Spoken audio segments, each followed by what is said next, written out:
четвертьфинале Кубка чемпионов первенства ЕУЕФО и СКФО по футболу встретились, наверное, самые сильные команды турнира. Действующий чемпион Ингушетии «Мангуст» против алханюртского «Нейсо». Матч с первых минут задал высокую планку. Борьба на каждом участке поля. Ингушская команда сделала ставку на дальние забросы на центр форварда, в то время как футболисты из Чечни мелкий пас и быстрый выход из обороны. Тактика гостей кажется более верная, поэтому после нулевого перерыва «Нейсо» открывает счет. Второй тайм не задался, однако все еще впереди. Игра равная, боевой настрой у обеих команд есть. К концу матча узнаем, кто победит. С 2016 года ни разу наша команда не выходила в 1/4 финала. То есть постоянно мы проигрывали, а сейчас на данном этапе мы уже можно сказать, одни из фаворитов.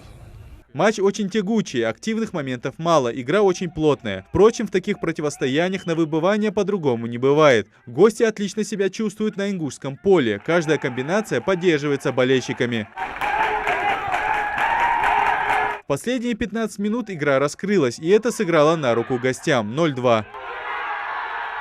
Мангуст все же не пал духом. Проводя штурм за штурмом, игрок плиевцев заработал штрафной. К мячу подошел 10-й номер и в эффектном стиле отправил мяч точно в угол. 1-2. Ингушской команде не хватило совсем немного. Финальный свисток зафиксировал победу гостей со счетом 1-2. В начале первого тайма, конечно, мне очень везло. Мы сели в защиту.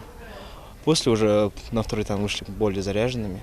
Игра вроде бы на равных, но исключительно из-за наших ошибок мы потеряли сегодняшний матч. Мы только желаем удачи нашим братьям.